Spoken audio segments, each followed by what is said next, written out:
Nanotechnology is truly, you always hear about the next thing. And I don't believe in the next thing. I believe that you have to leapfrog over the next thing. If you're already talking about the next thing, it's typically already at work and there's 1,000 competitors at it.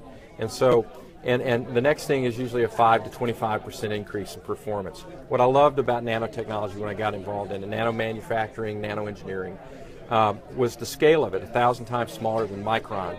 Micron scale engineering and manufacturing has driven the world the last 40 years. And now it's completely antiquated, completely being obsoleted by anything at nanoscale. At nanoscale, we're able to build things that are so much better, so much more reliable, so much more durable, regardless of what the product is. Everything from textiles to lubricants to coatings that make the base case for every product that comes out. So anything manufactured going forward will be manufactured much better at nanoscale than what we've had in the past. So it's outdating every day. Every day it's outdating products that have been in the field 30, 40 years. What are some examples of some of the products, the first products that are coming out of NanoMech that improve on what we had before? We looked at how we could basically reinvent everything at NanoMech, at nanoscale. When you realize that a nanometer to a billionth of a meter is the equivalent of a football equal to the planet Earth. I mean, it's sort of a big change. And now we have the electron microscopy, and we have the tools and the apparatus to manipulate matter at that level. We can even get into kind of a form of self-replenishment, self-replication, so that the products don't build themselves, but are much more sustainable. And so when we looked, we decided, hey, look, lubricants, coatings, because there's at least 10 to 20 machines for every person that exists, okay?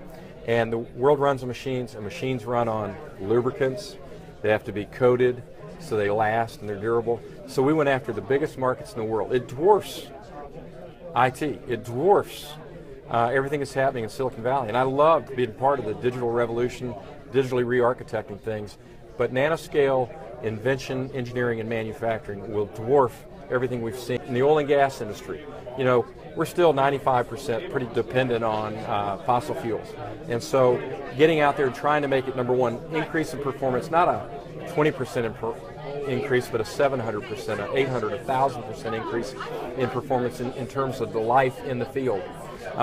Being able to increase the sustainability. So we take out the bad chemicals that are used a lot of times in oil and gas and fracking, and we replace like ZDDP with perhaps canola oil. And so we make it a lot greener, a lot safer.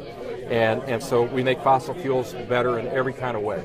And so that is a massive industry, trillions of dollars that goes into that to run everything we've got. When you pick up your hair dryer in the morning, I don't use it as much as I used to, but when you do, you got to remember that somewhere behind all that is driving a power plant. And what's driving the power plant? It's not batteries yet, it's maybe a little bit of windmills, but not a lot of them. And so it's still a lot of fossil fuels that give you the surge power to run the lights, to run the cities, to do the things that are essential for humanity.